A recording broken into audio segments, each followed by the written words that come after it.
Komiði sæl og blessuð þennan ágæta föstudag, 4. apríl. Spursmál farin í loftið. Ég vil í upphafi þáttar þakka ykkur öllum fyrir frábærar viðtökur sem að Moggin, nýja appið okkar, hefur fengið. Tugir þúsunda Íslendinga munu núna kynnast efninu okkar með nýstarlegum hætti, bæði blaðinu, sjónvarpsefni og öðru því sem að kemur hér úr höfuðstöðum Árvakurs.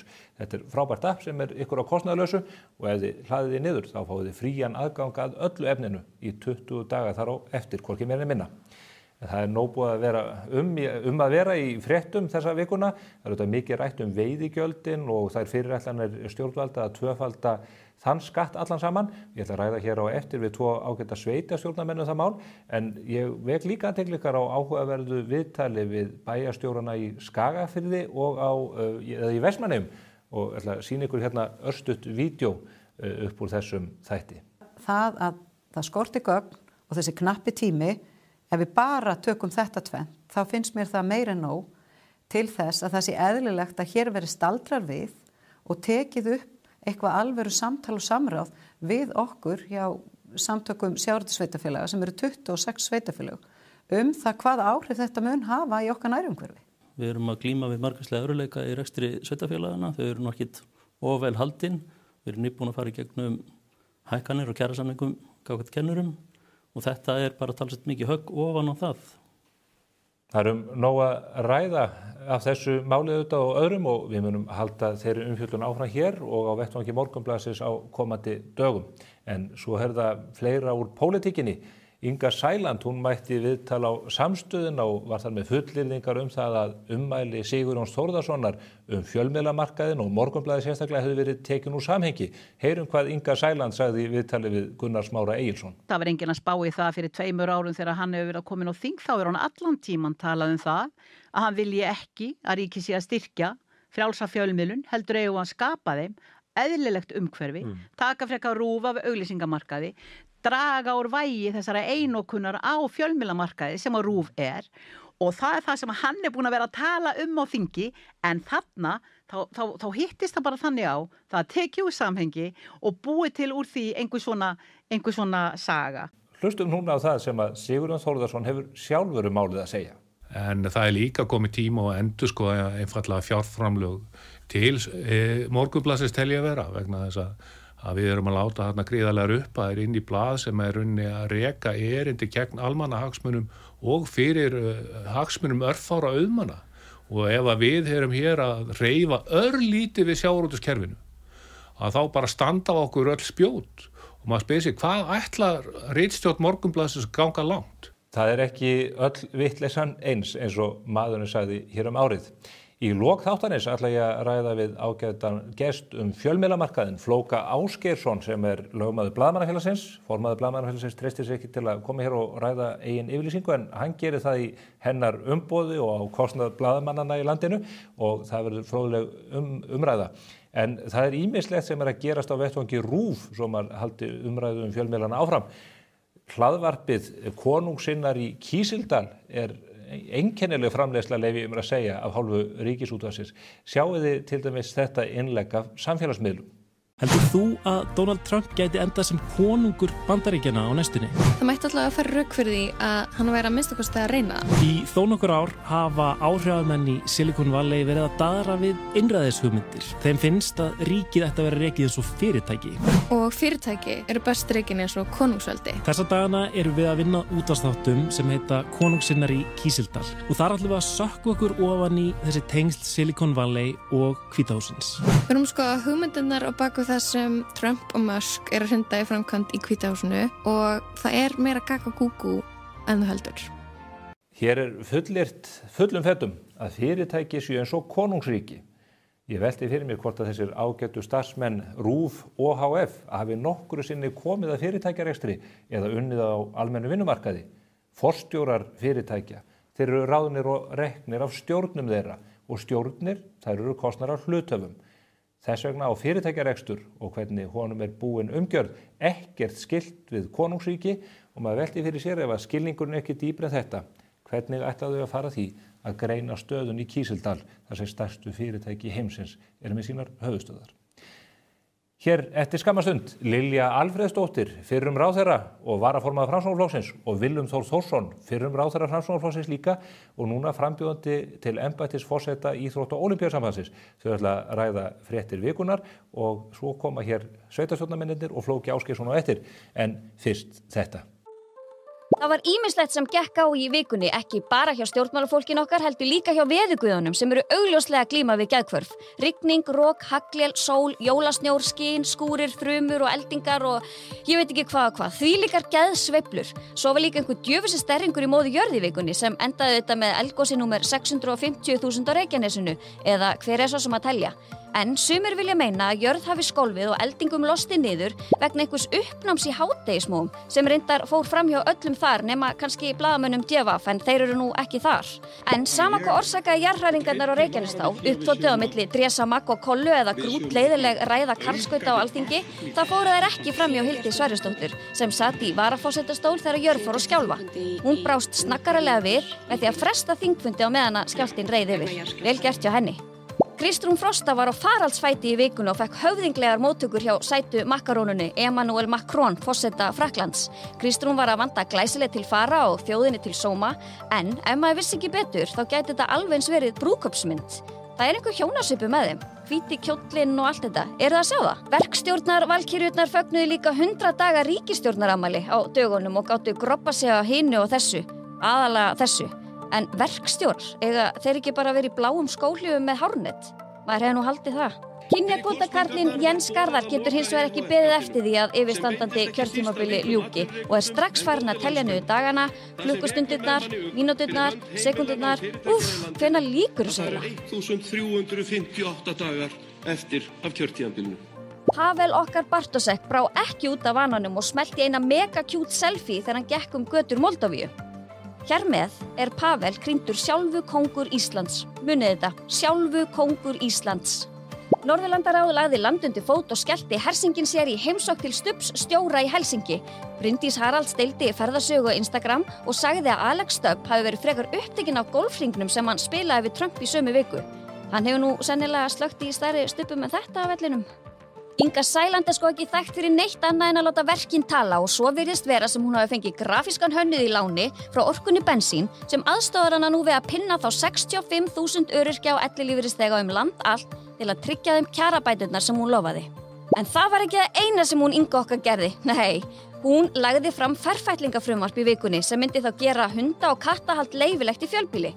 Ok, allt í lagi með það, en vitið hvað gerðist næst? Hjartaknúsarinn Hildur Sverris gróf stríðsexina sem ítrekkað hefur verið notuð þarna þennan þingvetur og studdi við frumvarp Ingu sinnar. Ef þetta er ekki bara það krútlegasta sem gerst hefur á Alþingi Íslendinga, að þá veit ég ekki hvað. Blessuð loðbörnin, þau eru náttúrulega bara þverpólitísk. Gita Abu Libdek kom sá og sigraði Alþingi í vikunni með jómfrúaræðu sinni sem fjallaði konur í nýsköpun. Algjör sleggja ef þú spyr mig, en Snúli Másson, miðflokksprins, hefur sennilega ekki verið jafn hrifinn. Honum hryllir við hugtakinu kynjajafnrétti, líkt og hann fór ítarlega yfir í ræðustól Alþingis og í færslu á Facebook. Algjörlega með ofnæmi fyrir þessu, steypist bara út í útbrotum og exemi þegar vóki ber á góma. Ég veit mjög marga sem lenda stundum í þessu. Þetta er brjálæðislegt vesen, líkamlega og andlega. Bata knús á Snúla Másson. Á meðan Snúli Más var móður og másandi í pontu ákvað Obba best að bara taka smá orkukvílu. Það getur nefnilega tekið svolítið á að vera til. Komið þið sæla nýju. Hingað eru komnir góði gestir. 2 fyrrum ráðherrar Framsóknarflokksins. Þau eru ekki á þingi lengur en þau hafa í ýmsu að vafsast þessa dagana og þess vegna ætlum við að ræða við fréttir vikunar og hvernig þetta horfir allt við þeim. Þetta eru Willum Þór Þórsson og Lilja Dögg Alfreðsdóttir. Komið sæl blessuð. Blessaður. Fyrsta spurning sem að ég tek á alla núna, er þið búin að hlaða niður Mokka-appinu? Ég ætla að gefa það eftir. Ok, strax eftir þáttinn. Já. Nei, ég er ekki búin að því. En til lesið blaðið, þið fáið það heim? Já, ég myndi ekki vilja fara á missi þessa stórkostluðu forsíðumynd. Ég myndi hins vegar vilja sjá þessa byggingu sem að þar birtist frekar úr austri en vestri, en það er önnur svo. Við erum að tala um þessa nýju forsíðumynd af Landspítalanum, Háskólasjúkrahúsi, sem er að taka á sig svona skýra mynd. Þetta er dálítið grottalegt sannar úr þessar áttinni, en þetta er skárra þegar maður kemur niður bústaðaveginn. Já, það er það. Ég meina, sko, það er flott að hann sé loks að rísa, en ég hefði viljað að hann væri annars staðar. Ég tel þessi staðsetning að við hefðum frekar átt að vera með hann einhvers staðar í útjaðri borgarins. Viljum, þú varst náttúrulega heilbrigðisráðherra og stóðst í ströngu og þú vantarlega fylgst mjög náið með framvindu þessa verkefnis. Já, ég held að sko mikilvægi þess að bæta aðbúnað fyrir fólk sem þarf þjónustuna fyrst og fremst og svo starfsfólkið okkar sem sinnir þjónustunni bara svo sko í öllu samhengi. Þá hefðum við kannski þurft að vera fyrr á ferðinni með það, þannig að það mun alveg útmá það hvað okkur finnst svona fegurðarfræðilega séð hvaða sjónarhorni við horfum á bygginguna. Það skiptir meira máli hvað gerist í byggingun og þetta verður mikilvægasta bygging íslensku þjóðarinnar. Það troppaði staðsetninguna. Við þekkjum það. Já, svo þurfa menn bara að fara að huga næstu staðsetningu því að við þurfum að reisa svona spítala á 25 ára fresti eitthvað slíkt. Já, það bara algjörlega þannig og í millitíðinu munum við þetta bara nýta Fossvoginn áfram. Já, áður lengra haldið og inn í fréttir vikunar, Viljum, þú ert að bjóða fram til forseta Íþrótta- og Ólympíusambandsins. Já, ég hef búin að lýsa því yfir og stefna á það. Það íþróttaþing ISI er 16. og 17. maí og þar koma hérasamböndin og sérsamböndin og fólkið okkar í íþróttahreyfingunni. Þetta mikið þing. Lárus Blöndal búin að ákveða að stíga til hliðar. Já, hann auðvitað búin að vera á vettvangi í langan tíma og skila lofsverðu framlagi en þannig að íþróttahreyfingin þarf að kjósa sér nýjan forseta. Hann kemur úr akstursíþróttunum ef ég maður rétt, það ekki í grunninn? Þú kemur úr fótboltanum náttúrulega? Já, bara, ég held ég svona kannski mest verið í fótboltanum en ég held ég hef komið við í öllum boltagreinunum og sko við lítinn orðstýr mögulega sko þá tók ég nú þátt í frjálsum íþróttum líka sko en það var nú meira svona til að fylla upp í sveitakeppni hér í gamla dag en í þátíð þá vorum við með alveg mögnuð hér utan við að hlaup víðavanslaup IR, víðavanslaup Íslands, Álafosslaup, Ármannslaup og ég tók þátt í öllum þessum hlaupum að því við vorum með hans í Varska 2 sveina í Breiðablik og ég bjó í Kópavogi og ég væri þá í KR.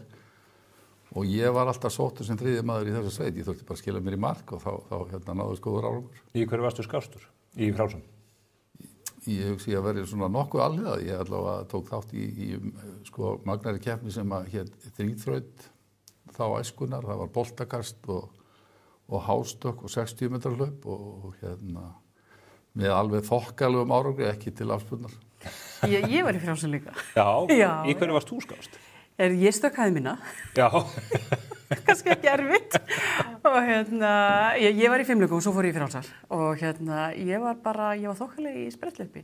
Þegar við fengið silfur einu sinni í boðhlaupi Ármanns. Já, Íslandsmótinu.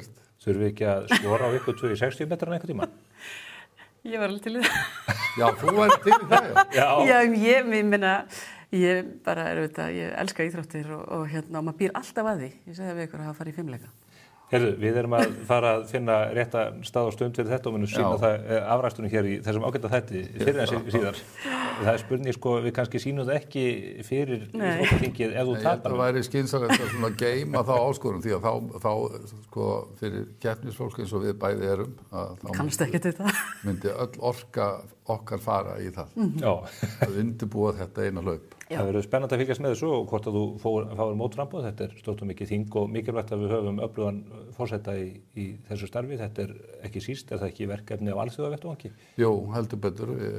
Við sameinum Íþróttasambandið og Ólympíunefndina fyrir, einhvern tímann á 10. áratug, síðust aldar og þannig að það er mikilvægt að horfa líka bara á íþróttir í alþjóðlegu samhengi. Ég meina allur samanburður er mikilvægur hér innanlands í því sem við erum að gera en ekkert síður hvað aðrar þjóðir er að gera og hvar við stöndum. Fylgir þessu sæti í Alþjóðaólympíunefndinni? Er það sjálfkrafa? Ég bara þekki það ekki. Ég þekki nú ekki alveg þessi atriði stjórnsýslunar. Og ég var nú bara svona að setja þetta svolítið fram þannig að ég hef verið eiginlega allstaðar, annarstaðar sem iðkandi og áhugamaður og foreldri og sinnt þjálfun, barn og unglinga og afreks íþróttamanna en svona minna verið í stjórnsýslu hlutanum og svo þegar maður svona kemur kannski á efri ára er búin að safna einhverju reynslu úr stjórnmálum og víðar að þá kannski getur maður komið inn í þetta hlutverk og látið gott að sér leiða þannig. Reynslan úr heilbrigðisráðuneytinu lítur að koma á góðum nótum? Ég er bara alveg samfærður það vegna þess að þar auðvitað erum við að vinna með lýðheilsuna, það er eitt af hlutverkum landshlutasamtakana sem íþróttasambandið er.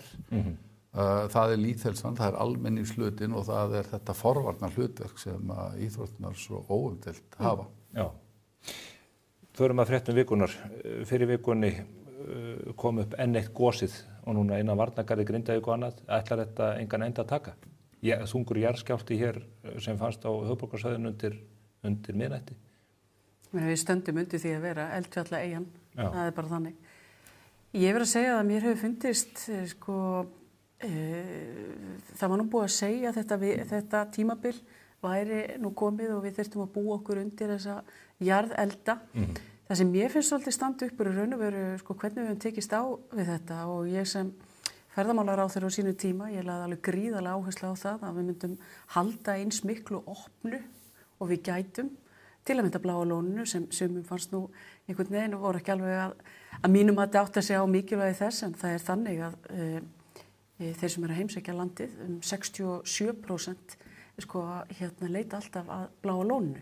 Þannig að þegar Bláa lónið er lokað þá hefur það margföldunar áhrif á alla ferðaþjónustu. Verðmætasta vörumerki Íslands. Algjörlega, þannig að þetta er óbúslega mikilvægt að við höfum einhvern veginn náð tökum á því að halda öllu opnu og að alþjóðaflugvöllurinn okkar hafi verið opinn allan tíman. Þetta er afrek og ég held að núna sérstaklega þegar öll þessi óvissa og alþjóða viðskipti að þá þurfum við og stjórnvöld og allir að taka höndum saman í þeim tilgangi að auka verðmætasköpun og hlúa að henni í landinu vegna þess að það er ekkert sjálfgefið þessa dagana. Förum einmitt aðeins við tollana eftir en viljum þessa tíðiti þegar við sáum að sprungan var komin hérna undir þessa mögnuðu varnargarða. Maður óttaðist allavega eitt augnablik að nú færi bærinn einfaldlega. Já, bara svo sannarlega. Þetta verður mann alltaf hugsað þangað og svona alveg frá fyrstu tíð.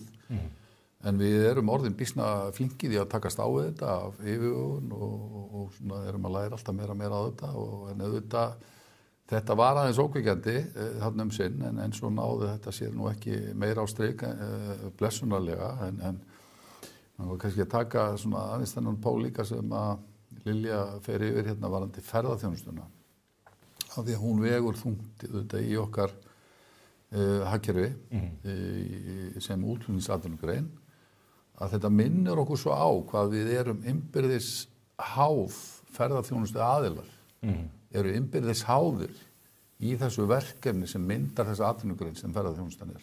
Allt frá flugfélögunum og síðan þessum stóru aðlum og minni fyrirtækjum. Og þetta hangir allt saman. Bílaleigurnar, hvað er það?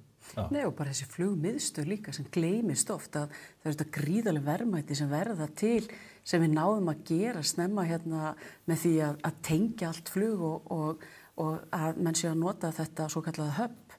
Að því að það væri ekki, þá væru ekki með þessar frábæru tengingar til þess að flytja út fiskinn okkar og búa til þessi verðmæti sem eiga sér stað og mér finnst stundum þessa dagana að það sé skorti aðeins á skilningi þess að það er ekki sjálfgefið að krónan sé búin að vera stöðug eða við höfum getað farið í gegnum þetta allt. Nei. Það gerist bara vegna þess að viðskiptajöfnuðurinn okkar, hann hefur meira og minna verið í jafnvægi þrátt fyrir þessar áskoranir. En svo verður manni auðvitað, mér finnst auðvitað gagnvart fólkinu í Grindavík, ég dáist auðvitað líka þeim, það eru auðvitað margir sem þau ætla sér að flytja þarna aftur og vilja einhvern veginn á utanum þetta samfélag. Og ég tel að við eigum að bera virðingu fyrir því.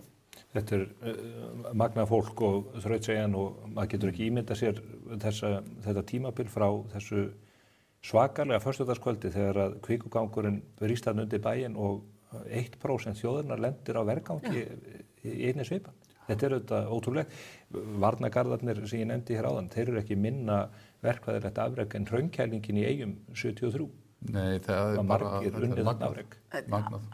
Algjörlega og það er líka að mér finnst það einhvern veginn svolítið standa upp og mér finnst það mjög mikilvægt líka að núverandi stjórnvöld svolítið átti sig á því að þessi niðurstaða, það einhvern veginn þessar aðgerðir sem við fórum í, þær auðvitað voru kostnaðarsamar en algjörlega nauðsynlegar að fara í slíkt í svona smáu samfélagi þar sem við reynum að ná utanum fólkið okkar en þurfum samt sem alltaf að hafa augun á þeim bolta að láta hlutina ganga upp og við séum að skapa sér verðmæti. Landspítalinn sem nefndum við upphafi, hann allur reistur auðvitað fyrir afrakstur af útflutningi þó að fólk tengi þetta ekki endilega alltaf saman. Já, það er bara þannig. Við getum raunverulega, sko, að því þegar talað það að við séum útflutningsháð þjóð, að þá eru þetta svona risa fjárfestingaframkvæmdir algjörlega háðar því að hér komi fjármagn fyrir utan aðgerðið og inn fyrir þau verðmæti sem við sköpum hér. Akkúrat. Talandum útflutning, miðvikudagskvöldið þá sátu menn með öndin í hálsinum þegar að Trump kom út í Rósagarðinn og var að tilkynna þarna þessari útbrentuðu töflu sinni, hverjir yrðu fyrir barðinu og tollunum og hverjir ekki. Við kannski vörpuðum öndinni of fljótt létta þegar við sáum ekki nafn Íslands á töflunni en niðurstaðan 10% á okkur og Breta, 20% og meira á aðra þjóðir, eða 15% á Norðmenn reyndar. Hvernig horfir þetta við gamla viðskiptaráðherranum? Þetta kemur ekki óvart vegna þess að menn hafa svolítið verið að tala svolítið að mínum mati að tala niður samskiptin við Bandaríkin. Bandaríkin eru ein okkar mikilvægasta bandalagsþjóð og hefur verið það alla 20. öldina. Og mér finnst mjög mikilvægt að því við erum að tala verðmætasköpun og bara þau lífsgæði sem við höfum náð að búa hér til, að við áttum okkur líka á því bara hver þessi viðskiptaríki eru og hvernig þetta liggur. Við erum sett í flokk, ég meina það er engin ríki í heimi sem hafa betri viðskiptakjör en við, þetta eru líka Ástralar, Bretar og þetta kannski endurspegla svolítið þessi samskipti sem við höfum átt í gegnum tíðina. Fjármálaráðherra nefndi, hann var spurður út í það að þingflokksformann í Sjálfstæðisflokksins á þingi hvers vegna hann teldi þetta væri svona og hann nefnir að það sé líklega vegna þess að að Bandaríkin séu í plús við okkur en hins vegar það þannig að þeir eru í einhverjum pluss varðandi vöruviðskiptin en ekki svo miklum þannig að við erum auðvitað búin að stór auka útflutninga og öllum lækningaafurðum og svo þetta sjávarútvegurinn en það merkilega að við erum held ég í pluss upp á 288 milljarða á þjónustujöfnuðinu. Þá í hugverka, iðnaði, ferðaþjónustu. Ferðaþjónustan er þar númer 1 og þannig að við erum með mjög svona jákvæðan heildarjöfnuð við Bandaríkin. En 10%, ég spyr bara, við þekkjum auðvitað úr kaldarsviðinu, Gíókliðið, Grænland, Ísland, Bretland, þetta var svona ytri varnarlínan gagnvart Sovétríkjunum. Þetta eru ríki sem að hann virðist hafa dálítið á kortinu hjá sér. Við lítum bara á legu okkar út frá Norðurpólunum, að þá sjáum við þetta svona sirka hvernig landi liggur í þeim efnum. Ég held að það sé bara númer 1, 2 og 3 þessa dagana að við styðjum við okkar útflutningsgreinar og minnkum alla óvissu sem við getum hér heima fyrir út af þessari óvissu sem erlendis að jafnvel þó við séum í raun og veru höfum litið á þessi 10% sem við erum í hlutfallslega betri stöðu en til að mynda Norðmenn að þá er þetta, sko þetta er svo stór aðgerð og við höfum ekki séð svona aðgerð í alþjóða hagkerfinu held ég nokkuð tíman og þannig erum við allt í einu menn eru farin að draga í efa kenningar sko Adam Smith og Ricardo og allar þessar grunnhagfræðikenningar. Þetta mun valda samdrætti og þetta mun hækka vöruverð í Bandaríkjunum og sem þýðir að verðbólgan fer á stað en ég er ekkert endilega viss að bandaríski Seðlabankinn einhvern veginn breyti ofboðslega mikið stefnu vegna þess að það er líklega samdráttur í kortunum að því þetta er svo þungt og þetta hefur svo mikil áhrif. Og markaðum allan heim til það? Allstaðar og við sjáum, ég meina eins og Bandaríkin og Asíu er svo tengt öllum viðskiptum og þetta er það módel sem við erum búin að byggja á eftir seinni heimsstyrjöldina. En við þurfum einhvern veginn að þetta setur okkur í þá stöðu að við þurfum að vera enn meira á tánum og þétta raðirnar. En Viljum, af hverju kallinn að þessu? Ég meina, maður sér ekki að þetta sé að nýtast neinum. En hann verðist vera mjög bara ánægður með þetta og alveg vissi sínu sög. Já, ég meina nú það bara snýst allur heimurinn í alþjóðapólitíkinu það sem að hann ákveður og það sem hann gerir og á þessu sviði líka.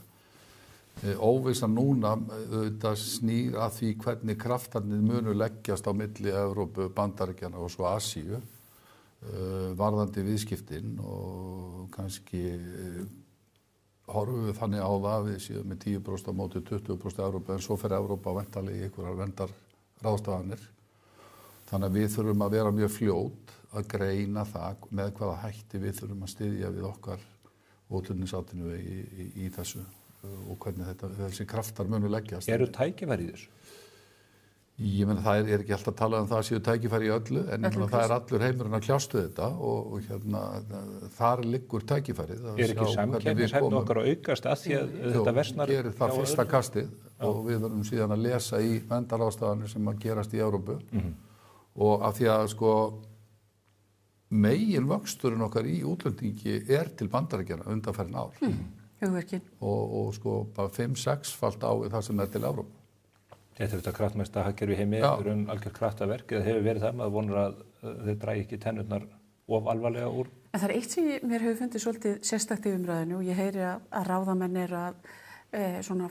nefndu það og það var verið að nefna að við þurftum að komast hjá því að Evrópusambandið myndi setja refsitolla á okkur. Og ég einhvern veginn spyr af hverju ætti Evrópusambandið að setja refsitolla á okkur, það er ekki eins og við séum að setja einhverja tolla þar. Og það sem ég vara við að við förum einhvern veginn að stjórnvöld fara að nýta þetta til þess einhvern veginn að hræða þjóðina inn í það að við verðum að fara í Evrópusambandið því að annars sé Evrópusambandið að fara að setja refsitolla. En hefur ekki utanríkisráð þannig dálítið talað, dálítið galgopalega í garð Bandaríkjanna nánast þannig að ég velt fyrir mig hvort að það sé ekki hætt við því að þýðingarnar á yfirlýsingum hennar hér innanlands rati inn í bandaríska utanríkisráðuneytið og upp í Hvíta húsið. Ég sammála því og svo held ég líka að mér langar bara líka að vita af hverju ætti Evrópusambandið að setja refsitolla á Ísland. Er þetta bara eitthvað sem þau eru að búa til eða er eitthvað á bakvið þetta? Ég næ ekki röksemda færslunni vegna þess að þetta er fyrst það að Trump er að setja á tolla sem Evrópa ætlar að svara. Ég heldur reyndar að Evrópa ætti ekki að svara þessu vegna þess að þá er Evrópa að gera nákvæmlega sama og þau eru að gagnrýna Trump. Þá verður þessi stigmögnun sem verður mjög slæm fyrir alþjóðahagkerfið vegna þess að allir halda þá að sér höndum og öll viðskipti minnka og hagvöxtur og allt það.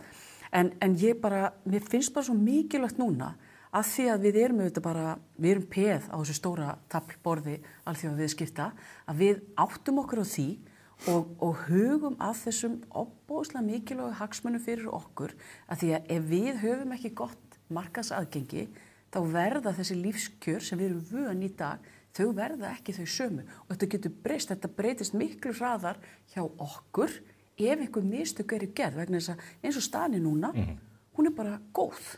Við fáum einhver fréttir að því í gær að Alexander Stubb, forseti Finnlands, hann hefði nú bara skellt sér í golf til Flórída og hitt Trump og síðan hefði komið út úr því einhver viðskipti með ísbrjót og annað. Er ekki fyrir smáþjóðir eins og Finna og Íslendinga, er ekki bara eina leiðin að halda bara kallinu góðum? Við veljum hann hvorki inn eða út úr Hvíta húsinu, við þurfum að hafa hann allan svona sæmilega sáttan. Ég held að breytist ekkit í því öllum okkar samskiptum og svona samvinnuleit í alþjóðamálum að halda upp. Við eigum það mikið undir í samskiptum við Bandaríkin, ég meina bara líka í varnarmálum. Þannig að við þurfum að varðveita þau samskipti og það skiptir máli og orð bera ábyrgð. Það fylgir ábyrgð. Mér langar að nefna þetta samhengi að því að við tölum ísbrjóta og þetta samtal og Lilja flaggar því að menn fara að efast þessar aldagömlu hagfræðikenningar Smith og Ricardo aðstoðarmanns. Það held ég að hins vegar hafi ekkert breyst að þjóðir eru út frá auðlindum og samsetningu og tæknigetu og skipulagi öflugar í því að framleiða tiltekna ákveðna vöru eða þjónustu eða skapa og ég held að það hafi ekkert breyst. Það sem skiptir öllu máli hér að við séum fljót að lesa í stöðuna og bæta okkur í því sem er best í að gera og því sem er hagkvæmast fyrir Ísland í þessum gagnkvæmu samskiptum og viðskiptum það að hvað við flytjum inn og hvað við flytjum út og sköpum sem mest verðmæti fyrir. Nú erum menn að dusta rykið af hugmyndum olíuleit á Drekasvæðinu. Ég er nú Össur Skarphéðinsson fyrir olíumálaráðherra. Ég hef nú ekki heyrt mikið í honum með þetta en samráðherra ykkar bannaði rannsóknir þarna á svæðinu. Við getum horft fram á það að Ísland getur orðið útflutningsþjóð í olíuframleiðslu á þessum vísjálfur tímum þar sem að ekki treystandi á einræðisríkin sem sitja á miklum auðlindum í þeim efnum. Ég er þeirra skoðunar að við eigum alltaf að vera að skoða það hvernig við getum aukið velsæld á Íslandi. Ef þú hefur þau gildi og það leiðarljós, þá að mínum mati þá áttu að skoða þennan möguleika líka. Það sem ég sakna svolítið núna eins og við sjáum til dæmis eins og í ríkisfjármálaáætlun það er verið að kynna hana. Og ég viðurkenni það alveg að ég var svolítið svona eftirvæntingafull vegna þess að það er auðvitað gaman að sjá þó að auðvitað vildu við að við varum að stýra en það er eins og það er. En það er auðvitað alltaf gaman að sjá þeim einhverju nýjir taka við. Hvernig sjá þeir? Hvað framtíðarsýn hafa þau? Og ég bara saknaði þess að það væri einhver framtíðarsýn í þessari ríkisfjármálaáætlun. Vegna þess að allt mun þetta núna snúast orku og gervigreind og það ríki í raun og veru sem getur selt hagstæða orku og er snjallt í því, það verður bara leiðandi og það er bara beintenging á milli orkunotkunnar og hagsældar. Og mér finnst einhvern veginn svolítið að við erum stödd þessum við byrjum á að tala um eldfjallaeyjuna og það eru þetta sérstakar aðstæður hér og við höfum síðustu svona 100 ári verið mjög duglega að nýta okkur sérstöðu okkar og náða að flytja út orkuna sem þótti alveg þetta ómögulegt á sínu tíma en vegna þessa þá þessi lífskjör svo góð og það er þetta stjórnvalda í samvinnu við fólki í landinu og atvinnulífið að koma með þessar stóru línur. Það að sjálfsögðu orka, það að sjálfsögðu fæðuöryggi. Það eru alls konar ógnanir þar en mér fannst einhvern veginn og svo þegar maður sér það að það er stórkostlega að draga saman til menntamála. Mér finnst eins og ríkisstjórnin sé að segja við unga fólkið okkar, við ætlum bara að slá þessari framtíð á frest. Ég held að þau séu ósammála því, menntamálaráðherrann og menningarmálaráðherrann núverandi, þeir talaði allavega í aðrar áttir en það sem gerir fjármálaáætlun auðvitað svona erfitt átta sig á henni er auðvitað það bara virðist vanta gögnin þar að baki. En bara tölunar segja okkur það, að þarna er bara, ég held að þau sé að taka að minnsta okkur 3 milljarða úr framhaldsskólastiginu. Það sem við eigum að vera að hugsa núna, hvernig ætlum við að gera þetta menntakerfi okkar samkeppnishæft. Ég er með nokkrar tillögur í því, að þegar maður er nú búin að sitja þarna og var að reyna þetta að koma þessu inn, að þetta, ég held til að mynda að þegar allir eru að hafa miklar áhyggjur af PISA, ég segi við erum 2 árum á eftir. Það er að segja ef börnin okkar tækja þetta próf 2 árum seinna eða við myndum láta þau byrja fyrr og nýta tíma fyrr, þá værum við miklu betri málum. Og það þarf núna að fara í þessar róttæku breytingar til þess að tryggja þetta og að við getum einhvern veginn verið að horfa inn í þessa framtíð sem byggist á gríðarlegri tækniþekkingu og að nýta sérstöðu landsins. Það er fróðlegt að sjá hvernig Guðmundur Ingi mun leiða þetta næstu misserinn. Já, þetta er ég get tekið undir allt þetta varðandi menntun og framtíðar hagvöxtur byggir auðvitað á menntun og það allt og því að þetta er nú svolítið þetta er breytt svið og þetta er alveg snúið viðfang að nýta þessa takmörkuðu þjóðartekjur okkar verðmætasköpunina og það sem af henni rennur inn í ríkissjóð. Umfangi auðvitað alltaf að aukast, við erum með bara laun og bundið verðlag en það sem að ég er staðfest í þessari fjármálaáætlun og reyndar eins og þeim fyrr og ég get alveg svona fagna því að þessi ríkisstjórn lætur það koma fram í þessari fjármálaáætlun að kaupmáttur hefur bara hvergi aukist jafn mikið og hér og það auðvitað þess sér merki í útgjöldum til tiltekina málefnasviða, hvort heldur menntun eða heilbrigðismál eða annað svona þessi mikilvægu svið. Við höfum verið lánsum á síðustu árum. Já, og þannig erum við bara að horfa á samanburði Norðurlönd og önnur aðrar Evrópu þjóðir og það sko ævintýrlegur munur. Sko laun hafa hækkað hér bara á síðustu 3 árum 25%. Það er bara fáart, það er bara hvergi annars staðar. Það er hvergi heimil, held ég. Síðan eru sko skuldir heimila í sögulegu lágmarki og langt undir því sem að þekkist annars staðar sem hlutfall bæði af eignum og ráðstöfunartekjum. Við horfum á skuldir fyrirtækja sömuleiðis, þannig að atvinnulífið stendur sterkt þrátt fyrir þau áföll sem við höfum farið í gegnum, þá er þetta staðan. Og þess vegna erum við auðvitað að upplifa það sem okkur hefur ekki tekist undanfarin ár er að áætla rétt tekjur í ríkissjóð vegna þess að hagvöxturinn hefur alltaf verið umfram þar sem spár gera ráð fyrir. Ég hef enga trú á því að mönnum sé að takast þetta og vinandi með hagstofuna þar sem að menn kunni ekki að telja. Þetta er niðurstaðan, þannig að við erum að fá okkur að 50 milljarða umfram og þá segir fólk, já, það er tekið ekki nú. Við erum að ná jöfnuði fyrir, það segja heildarjöfnuði. Frumjöfnuðurinn er bara detta inn, sko. En allt snýst þetta það að það verður að vera þrótt mikill hagvöxtur og þessi sem tala niður hagvöxt, þeir eru auðvitað að segja, heyrðu, við viljum bara færri tækifæri og ég held að við bara lítum á, ég meina bara eins og gjaldeyrismarkaðinn, ég meina það er búið að vera stöðugleiki, alveg síðan 2017-18 og nú verður þetta mjög fróðlegt að sjá í fyrsta lagi verður áfram þrótt mikill hagvöxtur, það eru ógnir bæði í alþjóða kerfinu út af þessari tollastefnu en svo er ný ógn sem er í raun og veru sem kemur frá öryggis- og varnarmálum er að Evrópa fjármálins opinberi í Evrópu er að fara að breytast mjög mikið og við sjáum það bara gera strax. Ég meina þú veist þjóðir hafa sagt við erum að fara að auka verulega til öryggis- og varnarmála og bara leiður sögðu það, þá hækkaði ásökunarkrafan á þýsku ríkisskuldabréfin, hún er búin að fara aðeins tilbaka út af því sem er að gerast.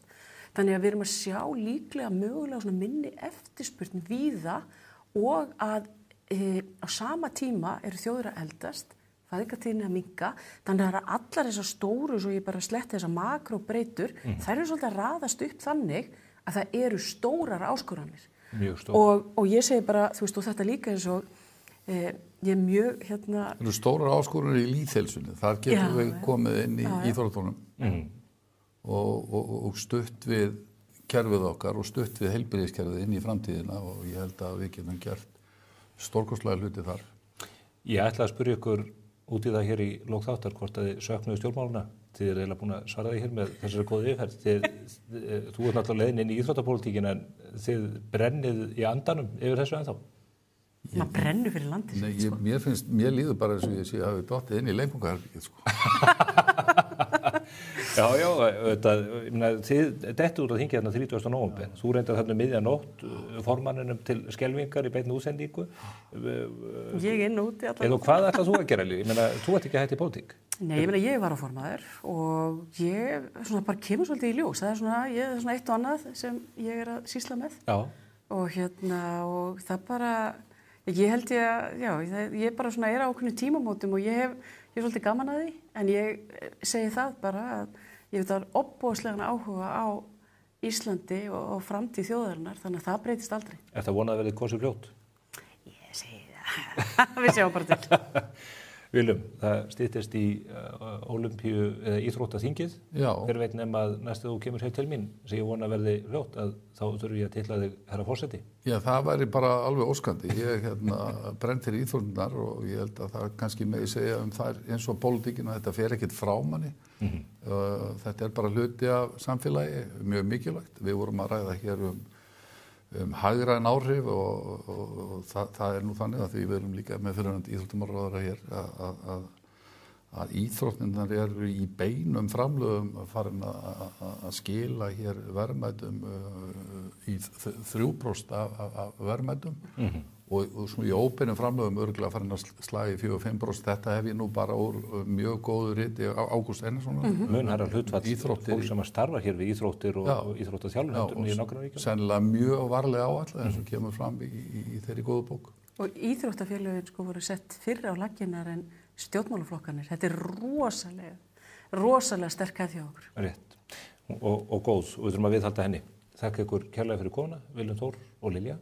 Þið farið beina leið hér út úr settinu og hlaðið niður mokka-appinu. Ég fyrir að gera það. Og það er eitthvað sem þið ætlið líka að gera en þó ekki fyrir en að þættinum loknum. Þeir eru að koma hingað til mín. Gylfi Ólafsson og Ragnar Sigurðsson. Þeir hafa mikilla hagsmuna að gæta fyrir sjávarútvegs sveitarfélög í landinu og ég ætla að ræða við þá veiðigjöldin. Hvað annað? Fylgist þið með.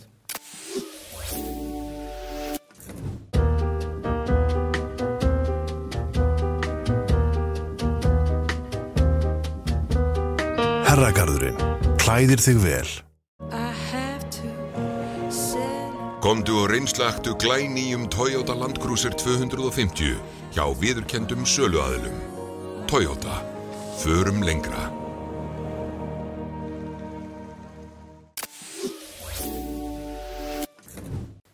Komið sæla nýju.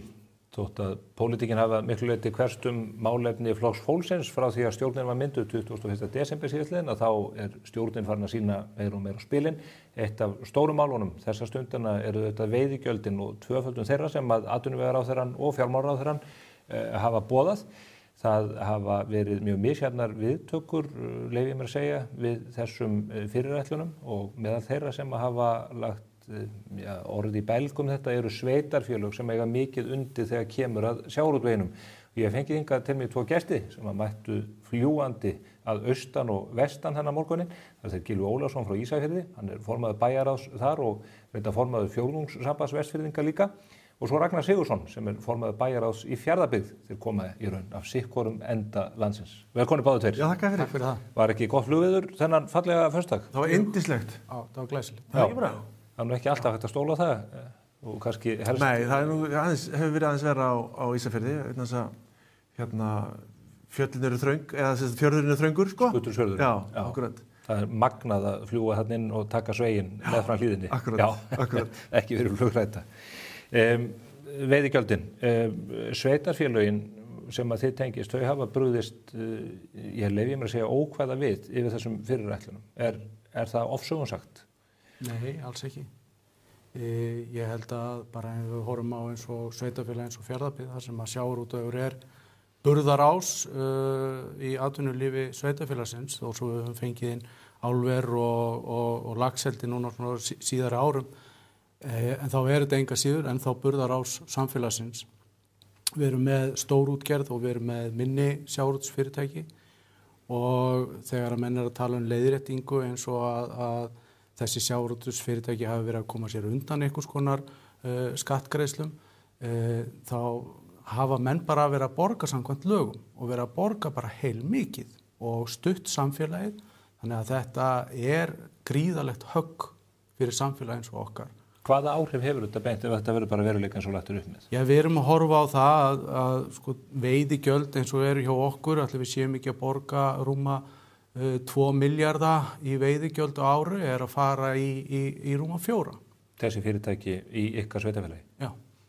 Og það hefur neikvæð áhrif? Það hefur gríðarlega neikvæð áhrif og menn leita sjálfsögðu að hagræðingu, menn munu mæta þessu með einhverjum hætti og allt tala einhvern ofurhagnað ekki byggt á neinum staðreyndum. En menn fara og skoða uppsjávar fyrirtæki þá sjá menn að það eru gríðarlegar fjárfestingar í þessari grein og fyrirtæki sem með hagnað upp á 6 milljarða en jafnframt 150 milljarða eignir, þetta engin arðsemi í rauninni. Þú getur tekið fullt af öðrum greinum hér á Íslandi og bent á mun meiri arðsemi eigin fjár heldur en í sjávarútvegi. Þannig að menn verða að tala þetta út frá þeim staðreyndum og þeim áskorunum sem við glímum við og við fyrir austan erum að glíma við loðnubrest annað ári í röð þannig að þetta talsvert högg, bara talsvert mikið. Ofan í þau áföll? Já, ofan í það.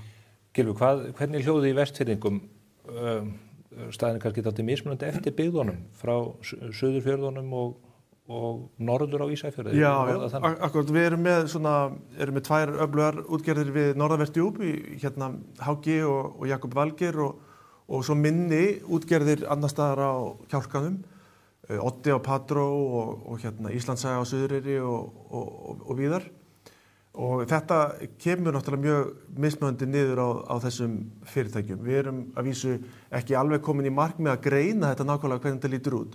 Sko, aðalatriði þetta, ég held að það megi alveg hafa samúð með því að það eigi að borga sanngjarnt afgjald af auðlindinni og ég held að við séum líka sammála það að fyrirheitum að það afgjald verði nýtt til innviðuppbyggingar á landsbyggðinni sé góðra gjalda vert.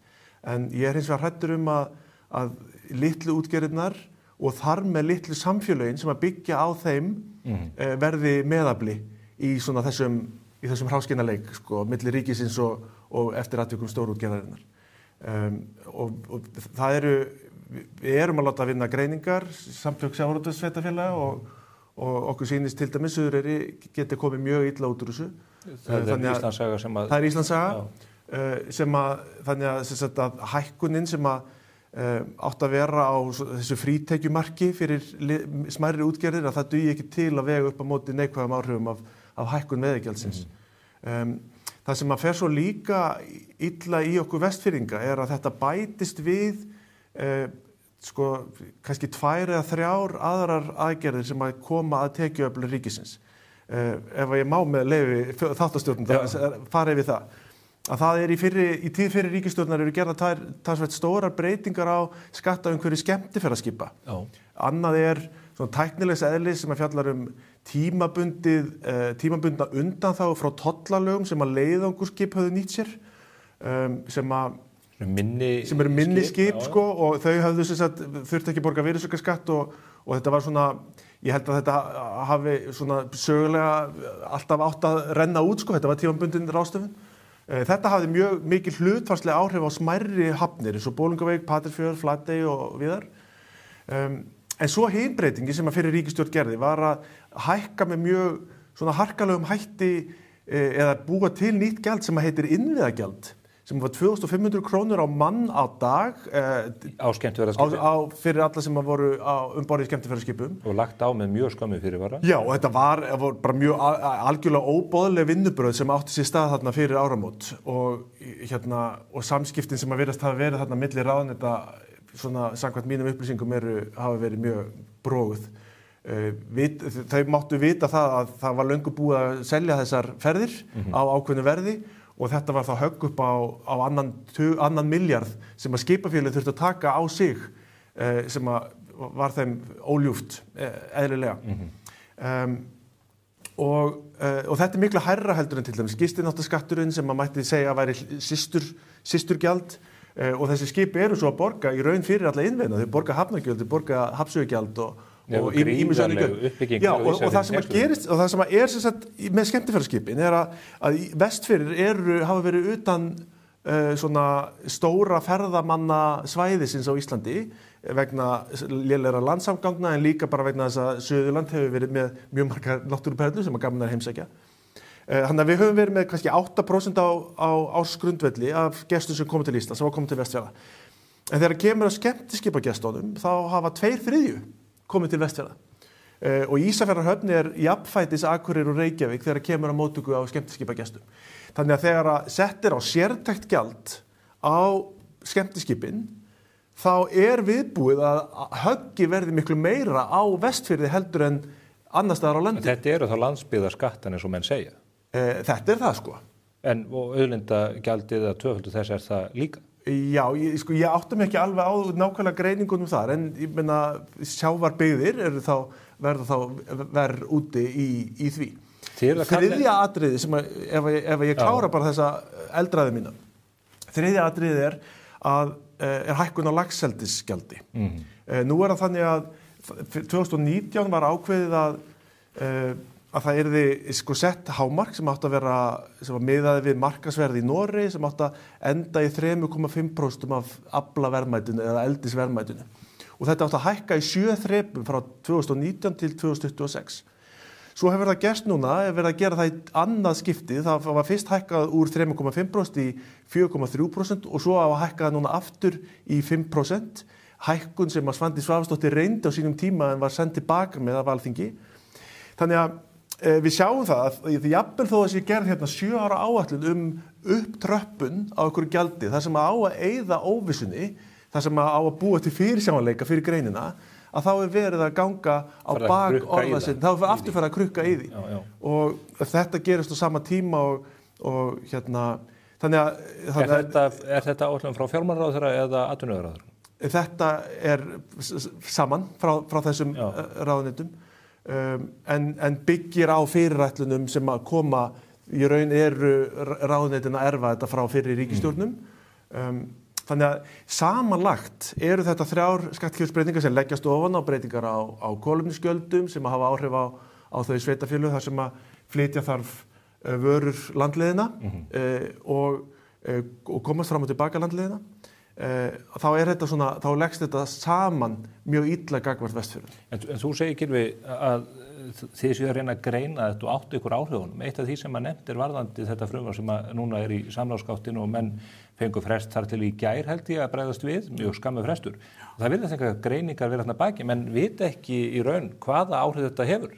Dómsmálaráðherra segir að þetta mun auka tekjur ríkissjóðs, en menn eru ekkert á einu máli um það. Nei, þetta er, það sem er einna mest einkennilegast við þetta hversu illa þetta er unnið. Og komandi frá ríkisstjórn sem með það í stjórnarsáttmálanum sínum að það ætti að treysta á byggðir landsins, það ætti að efla samskipti ríkis og sveitarfélaga. Við fáum ekkert veður af þessu. Þetta er kynnt og við fáum viku 10 daga til þess að veita umsögn. Er það hægt? Það er ekki hægt með fullnægjandi gögnum. Það er ekki hægt að meta áhrifin til fullnustu. Ég veit að samtök sjávarútvegssveitarfélaga skiluðu umsögn í gær og fengu KPMG til þess að vinna skýrslum þetta til þess að reyna að meta áhrifin. Það er ekki hægt að fara mjög mikið á dýptina í því. Þannig að þetta er allt saman mjög einkennilegt í ljósi þessa fyrirheita bætt samskipti ríkis og sveitarfélaga. Þetta er líka einkennilegt eins og bæði Ísafjarðarbær og Fjarðabyggð bendir á í sínum umsögnum. Að í 129. grein sveitarstjórnarlaga talað það að frumvörp sem að koma frá stjórninni sem að hafa beinið og óbein áhrif á fjárhag sveitarfélaga skulu kynnt þar og skal leitað eftir samvinnu og samráði þangað. Og það skal gert áður en að stjórnarfrumvarpið lagt til.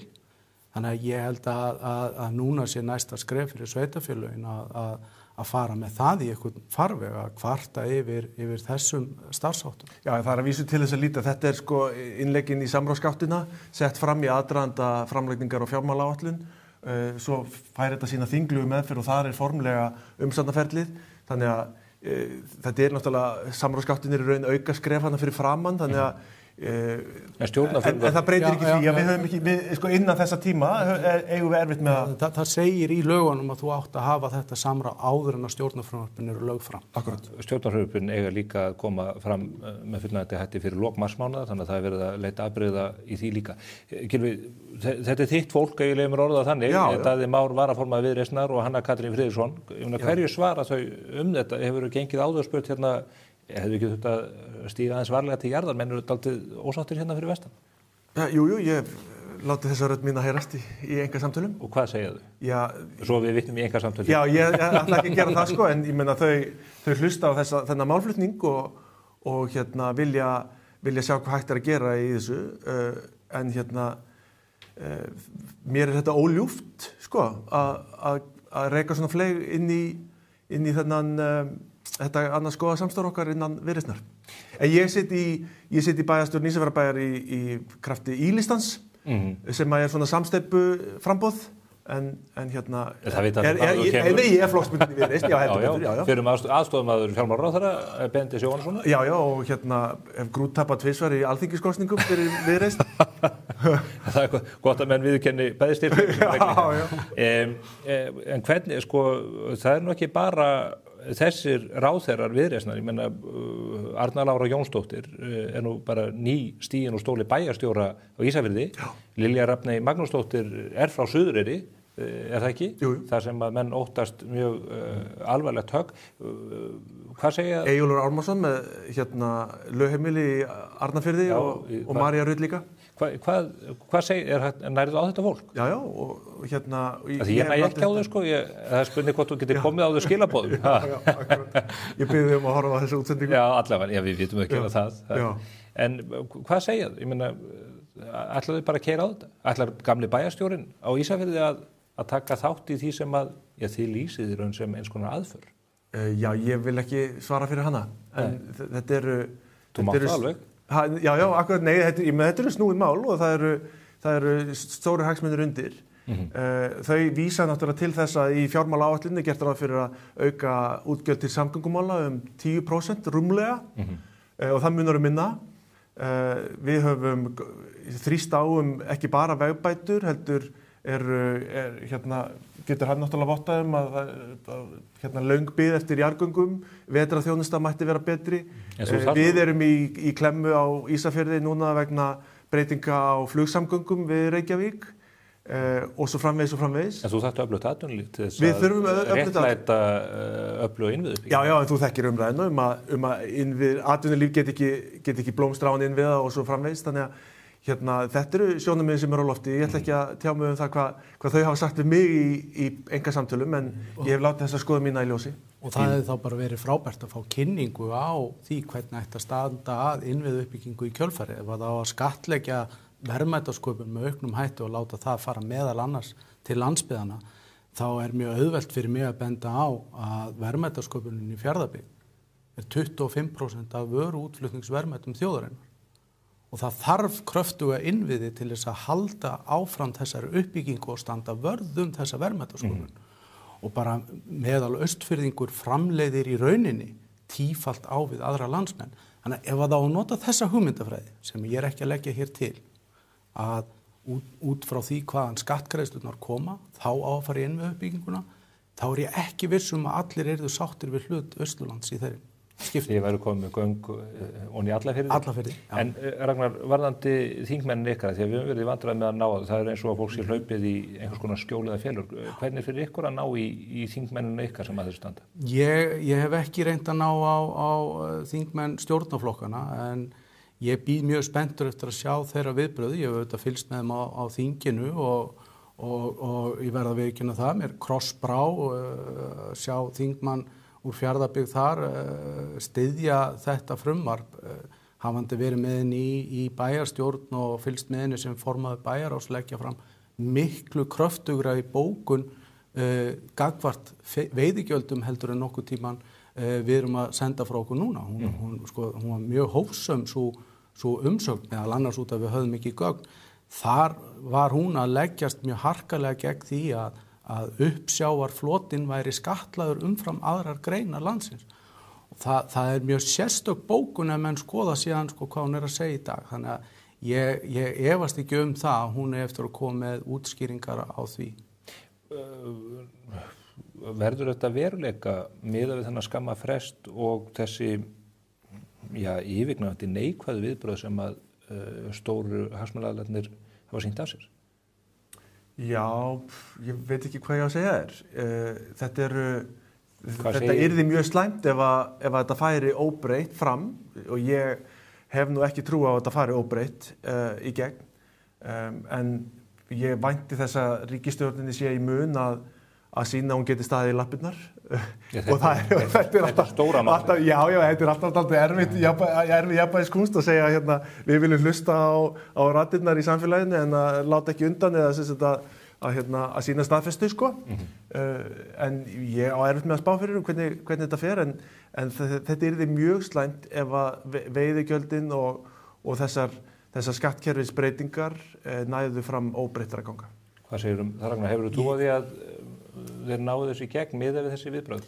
Nei, ég ætla að leyfa mér að halda í þá barnalegu trú að menn muni bakka með þetta. Menn muni fara, kynna sér málin í byggðum landsins, munu sjá þar til dæmis hversu kröftulega uppsjávarflotin hefur verið í fjárfestingum undanfarin ár og hvaða afleiðingar þetta hefur á þá uppbyggingu og þá fjárfestingu.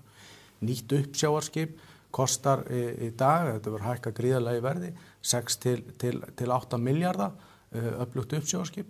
Menn hafa verið að fresta þeim fjárfestingum vegna loðnubrest. Þetta mun hafa áfram þau áhrif að fresta því enn frekar sem dregur svo aftur úr samkeppnishæfninni, menn leita hagræðinga og svo eru það minni sjávarútvegsfyrirtækin. Hvaða möguleika þeir hafa til þess að draga saman. Þannig að ég ætla bara að leyfa mér að halda í þá trúa þegar að menn komast lengra með þetta, ná að kynna sér þau áhrif sem þetta mun hafa, að þá muni menn að minnsta kosti milda áhrifin ef ekki fara og skoða þetta bara göngja að nýju og vanda til verka, því þarna ekki verið að vanda til verka. En einn breytan í þessu utanfrá þessi tollamál. Bandaríkjamenn núna að sitja aukna tolla á Evrópu og okkur líka, við komast betur frá þessu en margir aðrir. Þegar óvissan eykst alþjóðlega og fiskurinn allur fluttur úr landi, 98% eða hvað það er, þetta til þess að auka enn frekar óvissuna. Þurfi ekki stjórnvöld einhvern veginn að reyna að sjatla mál og auka þennan fyrirsjáleika sem þú kvartar menn. Ég meina það er náttúrulega lykilatriði í þessu. Engin fjárfesting á sér stað nema að það sé hægt að gera ráð fyrir svona hvernig umhverfi verður til næstu 5 til 10 ára, eitthvað svoleiðis. Það er þess vegna sem að mér finnst þessi hækkun á laxeldisgjaldinu ekki vera góð hugmynd en tollamálin þau hafa auðvitað áhrif. Ég meina við vitum það til dæmis að Bandaríkjamarkaður er langstærsti markaður fyrir keresis sem er framleitt sem að framleiði sína plástra á Ísafirði. Þannig að ég vona að ég er nú ekki búin að grafa mig alveg onni það, voru einhverjar fréttur að lyfjaútflutningur yrði undan þeim, ég veit ekki hvoru megin eggjar. Já, lyfja- og lækningavörur. Já, nú er það, já, það kann að vera. Forstjóri Össur hefur tjáð sig það. Já, flott, þá er... En menn eru ekki vissir, þetta er mikilvæg óviss og hátt og það er kannski það sem að maður spyr sig. Já, og ég meina, og það eru bara fjárfestingaverkefni, ekki bara, þú veist, í sjávarútvegi, vissulega, ég meina, HG á Ísafirði að gera ráð fyrir að flytja sig úr Hnífsdal inn á suðurtangan á Ísafirði og byggja þar nýjar höfuðstöðvar bæði fyrir hvítan og bleikan fisk. Það eru hugmyndir uppbyggingu í ferðaþjónustu, í kláf og ýmsu öðru. Ekkert að þessu fær brautagengi fjárfesta eða banka nema að það sé einhver þokkalegu fyrirsjáanleiki. Og það er það sem að við viljum sjá inn í fjármálaáætlun að það sé í staði við kannski eldri fyrirheit en að það sé svona vissa að það sé hægt að byggja á þessu og sé hagfellt umhverfi til lengri tíma. Við skulum vona að fáist skýrari mynd af þessu og að við getum náði skottið á þeim sem ráða þessu öllu og farið yfir það gaumgæfilega hvað í þessu felst fyrir þjóðarbúið í heild og þessi mikilvægu sveitarfélög vítt og breitt um landið. Gylfi Ólafsson og Ragnar Sigurðsson, þakka kærlega fyrir komuna. Takk sömuleiðis. Við erum hins vegar ekki alveg búin hér á vettvangi spursmála því að hér handa við hornið er Flóki Ásgeirsson lögmaður. Hann kemur hér að ræða við mig málefni blaðamannastéttarinnar og þann möguleika að þingið ráðist í það að efna til rannsóknar á Ríkisútvarpinu. Fylgist þið með.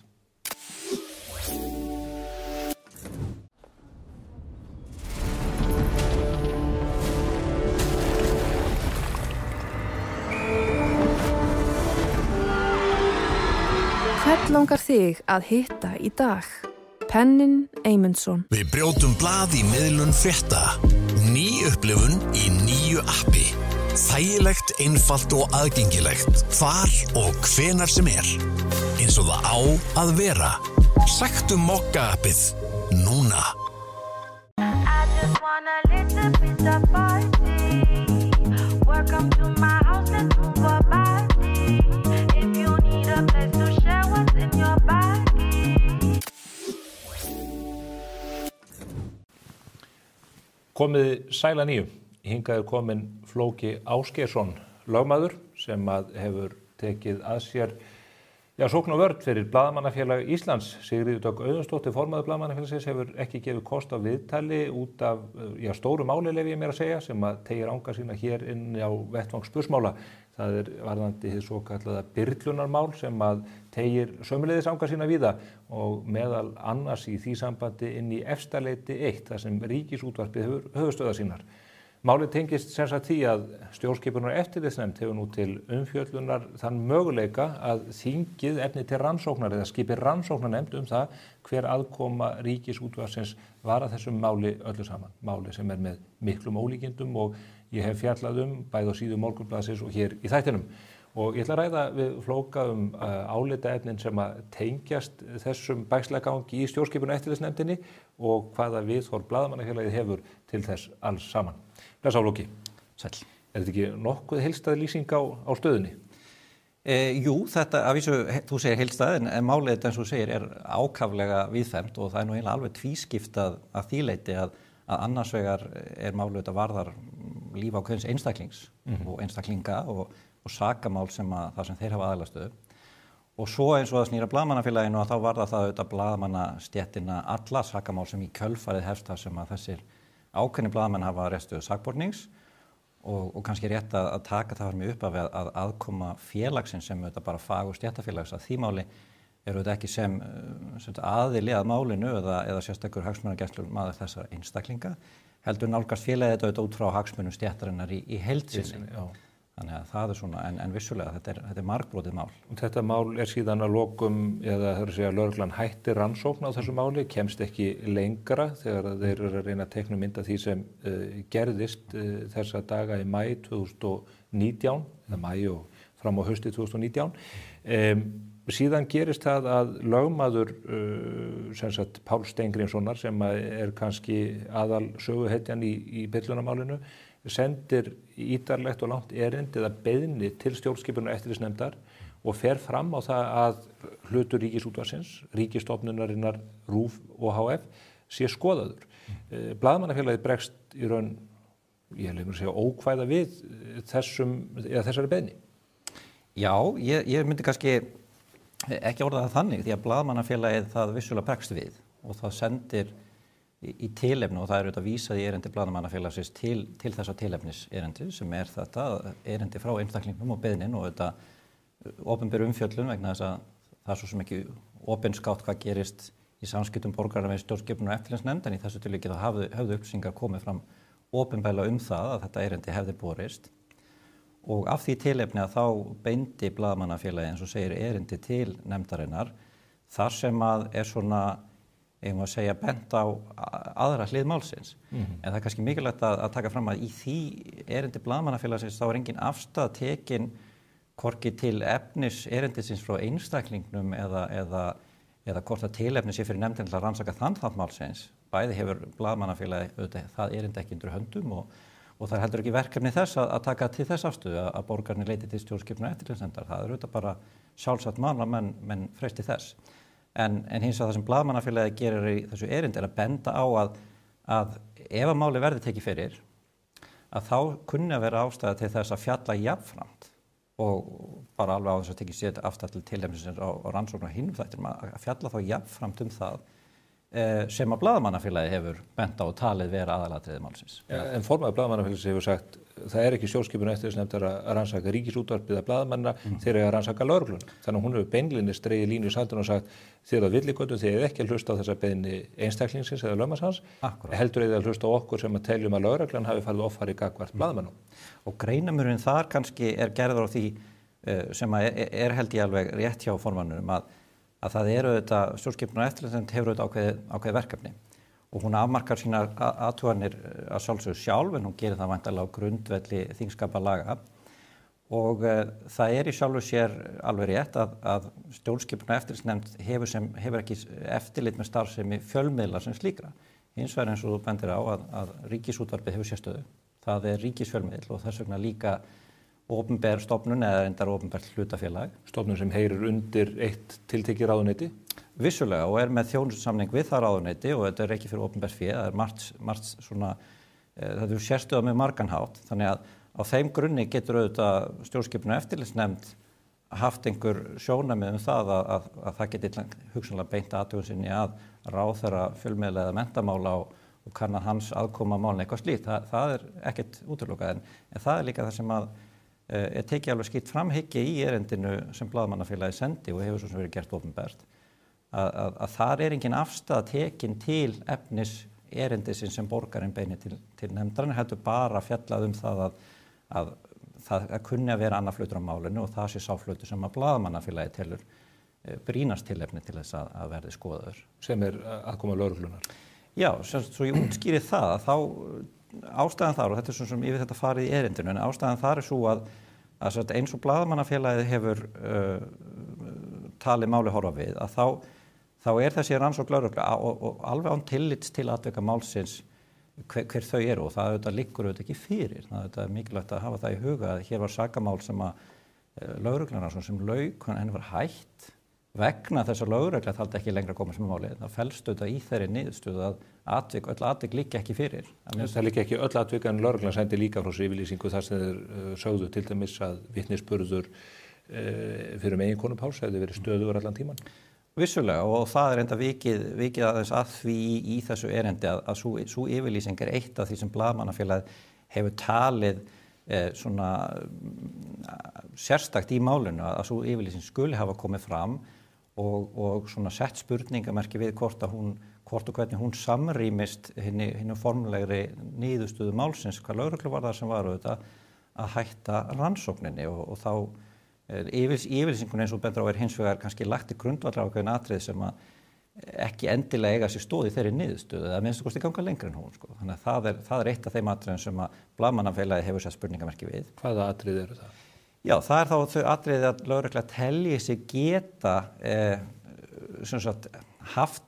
tekið afstöðu til sakarefnisins þótt óbein sé og fellt í raun og veru eða svona kannski í að því að niðurstaðan að hætta rannsókn sé ekki bara vegna þess að það einfaldlega liggi ekki fyrir nægilega mikið atvik, heldur einfaldlega vegna þess að menn geti ekki sýnt fram á hver atvikin hafi verið þó þau telli sig vita hver eru. Og það auðvitað mjög mikilvægur greinamunur í réttaríki að lögregla og stjórnvöld tjái sig ekki með þeim hætti eins og ég sé hér að fjalla sérstaklega þessa yfirlýsingu og þá er það bara almennt prinsip í okkar réttaríki að lögregla handhafar ákæruvalds, ráðherra og svo framvegis taki hvorki beint né óbeint afstöðu til sektara sakleysis þeirra sem hafa verið sakaður refsiverða háttsemi umfram bara það form sem við höfum fyrir það sem eru auðvitað lögreglurannsókn, meðferð ákæruvalds og svo að lokaorð dómstóla.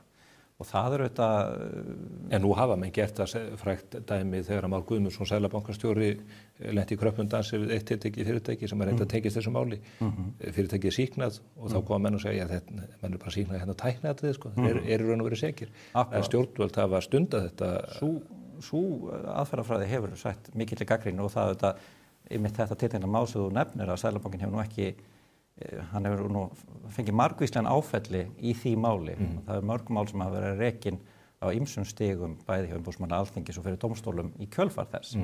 Undirstrika kannski þetta prinsip sko, en alveg rétt að prinsipið auðvitað eins og öll prinsip að stundum er vikið frá þeim. En þá er líka mikilvægt að benda á það og halda því á lofti og það er það sem Blaðamannafélagið kannski að gera í þessu erindi að segja og þetta er engin afstæða tekið til niðurstöðu, hver mjöguleg niðurstöða stjórnkjöfun og eftirlitsnefndar geti verið í svona máli. Þetta liggur ekki fyrir en þarna er að mati félagsins tilefni til þess að skoða. Eitt af því sem að blaðamennirnir sem eiga hlut í máli og höfðu stöðu sakbornings hafa borið fyrir sig og gerðu það í skýrslutökum margítrekað var það að þeir væru að vernda heimildamann og þeir myndu ekki tjásu og viku sér undan svörum hjá lögreglu að þeir ástæðu. Þegar maður skoðar löggjöfuna vernd heimildamanna þá lítur hún að því að vernda heimildamenn sem að vilja ekki láta ná sér sketið, vilja verið í skjóli fjölmiðilsins þegar verið er að leiða fram mál eða varpa ljósi á stórtíðindið annað í þeim dúr. Nú liggur fyrir að manneskjan sem að fjölmiðlamennirnir áttu sannarlega í samskiptum við hefur stíðið fram, hún er búin að gefa sig fram sem heimildamann og sagt það er ég sem að lét þeim í gögnin. Á þessi heimildarmanna vörn sem blaðamennirnir skáki skjóluna á hún einfallega við. En kannski tventum þetta. Í fyrsta lagi þá er það ekki alveg rétt að einhver heimildarmann þessar blaðamanna hafi stíðið fram. Það er eitthvað sem að liggur ekki fyrir. Það eins og það sem þú ert að vísi þá bendingarna sem koma fram við þessa málsmeðferð það hvernig atvik kunni að hafa verið, að þarna kunni að hafa upplýsingar komið í gengur því að þú sést þá að vísa í eiginkonu brotaþola í málum, að hún hafi verið þarna milligöngumaður í þessu máli. Hún afhendir fjölmiðlamönnum á Ríkisútvarpinu síma eiginmannsins þáverandi? Akkurat og að því markið, það eru þetta atvik sem hefur ekki verið slegið föstu með neinum dómi, en það sem meira máli skiptir að það er ekki það sem að blaðamenni sjálfur hafa lagt í grundvalla. Þeir hafa ekki byggt á því að þeirra heimildamaður hafi stigið fram. Væri svo hins vegar að heimildamaður blaðmanns hefði stigið fram og þá er það alveg rétt að það breytir auðvitað stöðu heimildamanna verndarinnar. Það er hins vegar ekki staðan í þessu máli. Annað í þessu sem skiptir máli er það að það eru til málsmeðferðarreglur það hvernig heimildamanna vernd verður beitt eða henni aflétt og farvegurinn fyrir það er að fara fyrir dómstóla og láta dómara kveða upp úr það hvort að blaðmanni sé skylt að svara spurningum eða ekki heimilda og þá túlkar dómarinn auðvitað bara bæði atvikin sem eins og þau sem hér er verið að vísa til, það myndi þá vera leyst úr því hver þau væru raunverulega og hvernig þau horfðu við reglum heimildamannavernd. En að því gefnu að heimildamaðurinn væri þekktur og hefði stigið fram og sjálfur gengist við og það er reyndar svo sem ekki óþekkt í blaðamannasögunni að blaðamenn og meintir heimildamenn séu ósamála hver sé heimildin, það kemur fyrir. Geta blaðamenn verið heimildamenn blaðamanna? Geta menn búið til slíka fléttu og loka þannig á rásatburðana? Það er ekkert því til fyrir stuð að blaðamenn séu heimildamenn annara blaðamenn en það er heldur ekki, það er breytir engu stöðu heimildamanns hvort hann er blaðamaður, lögmaður eða almennu borgari eða prestur. Það hefur ekki þýðingu fyrir heimildamannavendana sem slíka, hún ræðst bara af því hvort að þarna er raunverulega heimild að ræða, hvort það sé verið að veita upplýsingar sem að geta fallið undir þessa vernd og það skiptir líka mjög miklu máli hér að átt sig á því að heimildamannavendin og heimildamenn eru ekki bara frumheimild, heimildamenn eru auðvitað iðulega milliliðir í einhverju langri keðju og sjaldnast kannski er það staðan að heimildamaður sé sá sem að aflaði upplýsingarna upphaflega það getur farið í gegnum marga hlekki og eðlilega er það þannig oft þegar að því að nú erum við kannski með mál sem er svona íslenskt mál, það varðar samskipti innan í einkafyrirtæki en sem að lutu þetta bara svona almennt séð að einhverjum áformum þar innan úr svona en mjög oft er að heimildamannavendir annars vegar að þá eru við að tala einhver ríkisleyndarmál sem varðar viðbúnaði hernaði eitthvað slíkt þar sem að áhersla stjórnvalda á að komast að því hver heimildamann er mjög mikil og að sama skapi þá er náttúrulega gerðar mjög margar og flóknar ástafanir ofta að hálfu heimildamann alltaf að koma í veg fyrir það að það sé hægt að hafa komast að því hverju þeir eru En blaðamenn hafa vissulega ríkar heimildir og svigrúm til þess að taka við upplýsingum og vinna úr þeim, það er hlutur fjórða valdsins en ef að blaðamaður gerist einfallega milliliður hefur hann þá sama rétt ef að ég sem blaðamaður sem að nýt þessa réttar eða tel mig njóta hans hef ég sama rétt til þess að afla upplýsinga og ganga ég langt ef að ég ætla síðan að fleita því mögulega áfram bara á hver aðra blaðamenn. Er ég þá blaðamaður í þeirri stöðu? Akkurat. Eða er ég eins og almennu borgari sem er að fiska í grúkur í tjörn? Þetta er áhugaverð spurning, þú ert að spyrja því hvernig spila blaðamannahlutverkið og heimildamannahlutverkið saman. Geturðu klætt í báðar hempur í einu eða þarftu að gera greinamun á? Svona bara almennt svar við almennu spurningu, það er ekkert sem útilokar það að blaðamaður sé í eitt og sama skiptið að vinna sem blaðamaður og jafnframt í stöðu heimildamanns með tilliti til einhverju atvika, ekkert sem útilokar það. En þú veist kannski að velta meira fyrir þér það samræmist að blaðamanna siðferði að blanda þessum hlutverkum saman. Hvernig eiga menn að geta það? Akkurat og það, ég myndi hugsa að almennt séð komið þessi stað nú svona ekki mjög oft upp. Ég held að þú sért að hafa í huga að hún hafi hugsanlega komið upp í þessu máli. Það er grunnur manna en það er búið að loka möguleikan á að það verði skýrt vegna svörunarleysis fjölmiðlamanna. Akkurat, já, og þarna liggja atvik einfaldlega ekki fyrir en kæmi í ljós að blaðamaður hefði verið í þessari stöðu, hann hefði í senn verið heimildamaður og flutt fréttir að þá held ég að úr því er bara leyst annars vegar á grundvelli þeirra reglna sem gilda svigrúm heimildi blaðamanna og hins vegar á grundvelli þeirra reglna sem gilda heimildamenn sem eru aðskilda reglur og niðurstaðan myndi ráðast af þessum reglum. Það væri ekkit endilega neitt beint samspil þar á milli. Ef þú setur því stöðu lögreglumanns eða rannsakanda, það kona í þessu spili sem að segist hafa afhent Þóru Arnórsdóttur síma eiginmannsins sem að lá þá milli heims og Helju á Borgarspítalanum. Þóra Arnórsdóttir neitar að tjá sig við lögreglu og segir ég bundin á trúnaði við mína heimildamenn en þessi tiltekni heimildamaður búinn að tjá sig. Getur þessi tiltekni blaðamaður skákað í þessu skjóli í ljósi þess að heimildamaður hefur gefist upp? Verður hún ekki einfaldlega að svara því skilmerkilega eins og aðri borgarar þegar þú mætir til skýrslutöku eða yfirheyrslu á lögreglu hvort að þú hafir yfir höfuð veitt símanu viðtöku eða ekki? Getur komið þér undan því? Já, það í raun og veru kjarni heimildamannaverndar sá að þú getur þá ekki bara, getur það heldur verður að gera það vegna þess að það refsivert fyrir ef að heimildamannavernd á við. En heimildamann búinn að gefa svo og löggjöfin fjallar að heimildamannaverndin eigi aðeins við ef að heimildamaðurinn vill njóta nafnleyndar eða skjóls af henni. Akkurat og þarna kemur að svona erfiðu úrlausnarefni sem það að sé gengið út frá því að heimildamaðurinn sé þekktur að þá horfa reglunum öðruvísi við. En það auðvitað það sem mjög oft deilt og þetta ekki hygg ég neitt sérstakt við þetta mál. Það alveg algengt að það komi fram einhver sem kveðist vera heimildamaður einhverjar fréttar. Já, en síminn í þessu tilviki þarf ekki endilega að vera heimildin. Fréttirnar voru fluttar bara einhverjum fjölmiðlum út í bæ. En spurningin þá getur starfsmaður ríkismiðilsins, og þetta nú mættilega það sem að rannsóknarnefnd þingsins myndi fara ofan í sauman á og reyna að skýra, getur hann einfaldlega neitað að svara lögreglu í yfirheyrslu því að spurningin lítur einfaldlega því hvort að sími hafi verið afhentur eða ekki. Það lítur ekki að neinu fréttaflutningi því að Ríkisútvarpið flutti enga frétt af málinu. Akkurat. Þetta er mjög góð spurning og svarið við henni skiptir máli. Það já vegna þess að í heimildamannaverndinu og leið skyldu blaðamanna, allra blaðamanna til þess að virða nafnleynd heimildamanna ef á henni hefur verið byggt. Ég heyri það að það auðvitað síðan úrlausnarefni í málinu sem ég get auðvitað enga afstöðu tekið til. En það skyldan nú nær ekki bara til þess að nafngreina ekki. Hún nær líka til þess að svara engum spurningum sem geta falið í sér bendingu hver heimildamaðurinn og á þetta hefur margsinnis reynt fyrir meðal annars Mannréttindadómstólnum að verndin ekki bara bundið við það að svara já eða nei til dæmis nafn eða auðkenni heimildamanns, heldur líka jafnvel bara atvik þennan sama dag eða atvik sem einhverjum hætti tengjast og myndu gera það kleift fyrir yfirvöld sem að leita að heimild að hafa upp á henni. En þessi tiltekna kona ekki heimildamaður Ríkisútvarpsins þegar Ríkisútvarpið flutti enga frétt. Akkurat. Þetta bara spurning borgara sem að labbar inn á, eða segist að hafa gengið inn í Estaðið 1 og afhentar síma þriðja aðila. Heimildamannavernd getur ekki átt við þessa atvikalýsingu því að heimildin var ekki nýtt innan Ríkisútvarpsins.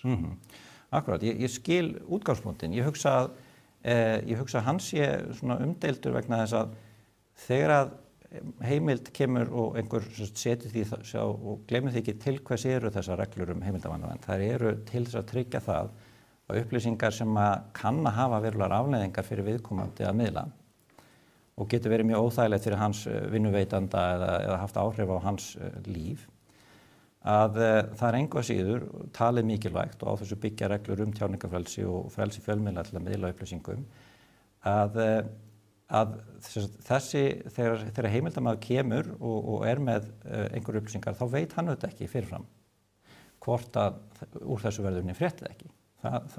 Hann verður engu að síður að geta treyst í að hann njóti þessar verndar. En hann búinn að aflétta því þessu tilviki. Já, svo það. Þessi ákvæði eiga ekki við, hvorki vegna þess að þessar heimildir voru ekki nýttar. Akkurat. Og viðkomandi búinn að segja, ég gerði þetta. Akkurat, og ég held að það sé einfallega umdeild staðhæfing sem að ég auðvitað hef enga einsýn í sem náttúrulega ekki lögmaður sem komið að þessu máli og geta ekkert tjáð mig atvikin í því, en ég held að það sé bara einfallega umdeild staðhæfing. En getur þá ekki blaðamanni sem á í hlut eða borgarinn eða hver sem þegar hann kallað fyrir lögreglu og lögregla reyna að varpa ljós á málið, að þá ber hún ekki að svara bara já eða nei, veittur úr símanu viðtöku. Það snýst ekki heimild og það snýst heldur ekki vernd heimildamanns, það snýst bara atvikalýsingu í öðru og stærra máli. Hvert fór síminn? Akkurat. Og að því marki sem við erum að velta fyrir okkur bara staðreyndum að þá öflum við líklega ekki upplýsingu þær hér, en ef við erum að velta fyrir okkur regluverkinu og hvernig það horfum við atvikum eins og þessum, að þá er svarið engu að síður það að ef að blaðamaður telur, og þetta eins og ég gengur í báðar átt, vegna þess að þetta er ekki bara réttur blaðamannsins, þetta er líka skylda hans og það refsivert að upplýsa heimild að því marki sem að það kemur til greina og hann telur að blaðamannaverndin eigi við að þá nær hún út fyrir og meðalans til þessa tilvist. En löggjöfin tekur alveg skýrt á það að það sé heimildamannsins sjálfs að ákvarða þetta. Það er ekki blaðamannsins að meta það eftir að heimildamaðurinn hefur tekið ákvörðun að stíga fram eða að fela sig í skugganum. Akkurat, og vandinn við það sá að þegar það gerist, þá vissulega á heimildamannaverndin ekki við, en það er vegna þess að þá er ekki lengur talin nauðsynlegt að afla upplýsingum heimildana frá blaðamannum og að því marki sem að þessi atburðarás sem að þú ert að leggja til grundvallar hér, ef hún er fyrir hendi, þá er í raun og veru engin ástæða fyrir yfirvöld að kanna það hjá blaðamannum hvort að hann hafi veitt einhverju viðtöku því að það er önnur heimild sem segir að svo hafi verið og þá líkur það bara einfallega fyrir. Þannig að þetta með afléttingu að ég held að leið að komin upp ágreiningur hver heimildin er og hvort að heimildamaður sé nafnlaus eða ekki, að þá erum við komin inn á svið heimildamannaverndar og hefur kannski ekki úrslita þýðingu hvort að það sé einhver sem að segist vera heimildamaðurinn. Það er í raun og veru kann að vera blaðamann einfallega að segja nei, þetta er ekki heimildin eða ekki eina heimildin. Færum talið að símtækjum sem slíku og spurningunum það hvað teljist heimildur og hvað ekki. Ég ætla að spila hérna örstutt brot úr þætti frá því í liðnum mánuði þegar að Eva Hauksdóttir kollegiðin kom og rætti þessi mál. Hún er lögmaður Páls Steingrímssonar í þessu máli. Þá finnst mér mjög svona hæpið að líta á þann sem kemur símanum í hendur blaðamanna sem heimildamann því að sími er ekki heimild. Sími er tæki, sími er gagnageymsla, lykill að ýmsum gögnum og þar með talið öllu einkalífi manns og mér finnst þetta að vera miklu líkara því að taka við bara lykli á heimili einhvers og fara þangað inn og gramsa og snuðra bara til þess að athuga hvort það er hægt að finna eitthvað áhugavert, eitthvað kressandi. Þetta segir Eva Hauksdóttir málið, varðar spurninguna það að veita viðtöku símtæki, tölvu öðru slíku, fara þar inn og þar liggja fyrir mikið magn upplýsinga langt umfram það sem endilega varðar málið sjálft. Hvernig horfir það við þinni lögfræði, spurningin aðgengi að svona miklu efni? Akkurat, bara svo ég árétti það, þá þetta á blaðamannafélagi, þarna þetta var ræðum atvik sem lögmaður brotaþola í svekamáli er að byggja á og þetta á blaðamannafélagi enga aðaldi því, þannig að það getur þetta enga afstöðu tekið til þessara atvika. En ef við spyrjum okkur almennt það, getur símtæki og afhending þess talist vera upplýsingagjöf heimildamanns til blaðamanns. Að það voru enga tæknilegar takmarkanir á því að sjálfsögðu. Það er gögn sem hafa gefið upplýsingar sem að koma í hendur blaðamanna, þau eru þetta vist á ýmsu formi og það geta verið minnislyklar, minniskort á símum, blöð, skjöl eða bara munnlegar upplýsingar og svo framvegis eins og svo sem við þekkjum. Þannig að reglurnar eru tæknilega hlutlausar með titill þess. Nú önnur spurning sem að felst svolítið í spurningunni er hversu mikið að lítið af upplýsingum til viðbótar þeim sem eru fréttnæmar má heimildamaður veita. Má heimildamaður einmitt afhenda bara dagbækur einhvers að því að það er eitthvað eitt fréttnæmt í þeim en þarna er allt lífið undir. Svarið við því er aftur það að ástæðan fyrir því að þessari heimildamanna undantekningu sem felur þetta í sér undantekningu frá þagnarskyldu sem við þetta flest okkar berum. Flestir bera einhvers konar þagnarskyldu þó ekki nema bara einkalíf sína nánustu en margir í starfi og svo framvegis. Og heimildamannaverndina hún svona veitir fólki ákveðið svigrúm til þess að víkja frá þessari þagnarskyldu þegar að hagsmunir af því að það sé fjallað mál opinberlega réttlæta það. Hún hins vegar réttlæti það ekki að menn fari bara og beri þetta sjálfur á torg. Heldur er hugsunin svo að það megi upplýsa blaðamenn sem eru þetta sjálfur fagmenn sem hafa sínar siðareglur, sína þagnarskyldu og þeirra er síðan verkefnið að meta það á grundvelli sinna faglegu þekkingar hvort ef eitthvað í þessu sem þeir fá afhent er fréttnæmt og þá hvernig er málefnilegt og hlutlegt og sanngjarnt að setja það fram fyrir almennu sjónir þannig að gæta þessu jafnvægi milli annars vegar friðhelgis einkalífs og annarra hagsmuna sem að eiga njóta þagnarverndar og hins vegar hagsmuni almennings að því að fá aðgang að upplýsingunum. En nú eins og með gögn af þessu tagi, ef að ég lendi í sakamáli og ég hérna með spjaldtölvuna, Samsung tölvuna mína, og lögregla vill komast í eitthvað sem að þeir telja sé þar, þá verður þeir að leita dómsúrskurðar eða fá leyfi frá mér til þess. Hafa blaðamenn ríkari rétt heldur en sjálf lögreglan til þess að gramsa í gögnum borgarana? Akkurat, munurinn þarna auðvitað að sjá að þarna út að vísa til þess þegar lögregla að beita þvingunarráðstöfum þar sem enginn hefur á fúsumsóknum vilja veitt neinar upplýsingar. Lögregla tekur auðvitað oft við upplýsingum án dómsúrskurðar frá þriðja manni sem veitir upplýsingar aðra borgara og það náttúrulega gert iðulega í skýrslugjöf. En þannig nei, heimildir blaðamanna eru ekki ríkari, þetta bara öðruvísi aðstaða og lögregla hefur auðvitað þessar heimildir líka gagnvart blaðamönnum. Það auðvitað hægt ef að tilefni til að gera húsleita og hefur svo sem oft komið fyrir að gögn fjölmiðla séu rannsökuð þegar þannig hagsmunir eru í húfi. Hvernig metur þetta, þú ert nú fyrir lögfræðingu líka hjá umboðsmanni Alþingis og fylgst með stjórnvöldum, sérmenntaði á því sviði í Bandaríkjunum og fleira. Nokkuð því til fyrirstöðu að þingið setja á laggirnar rannsóknarnefnd þetta alvarlega mál og þessi alvarlegu atvikrétt eins og menn gerðu í tengslu við fall bankana eða sparisjóðana á sínum tíma? Þingið hefur rúmar heimildi til þess, það svona vikið að því óbeint í erindi blaðamannafélagsins til stjórnskipunar eftirlitnefndar að stjórnskipunar og eftirlitsnefnd hennar hlutverk auðvitað fyrst og fremst afmarka við eftirlit með framkvæmdavaldinu og æðstu handhöfum þess. Nefndin gegnir hins vegar líka ákveðnu lögbundnu hlutverki við samkvæmt lögum rannsóknarnefndir sem að hafa auðvitað víðtækara og ad hoc hlutverk. Það hægt að setja á fót og Alþingi getur tekið það ákveðin að setja á fót rannsóknarnefnd allskyns málefni og við þekkjum það auðvitað. Þannig að svigrúmið þar víðtækt og það ekki til fyrirstöðu að rannsóknarnefnd verði skipuðlaus að rannsaka þetta mál eins og önnur. Nú, hvað var það hins vegar athugun stjórnskipunar eftirlitsnefndar sjálfrar að því leyti sem athugun fer fram þar þá ræðst það bara af valdmörkum nefndarinnar í þingskapalögum sem eins og ég segja afmarka fyrst og fremst verklag ráðherra.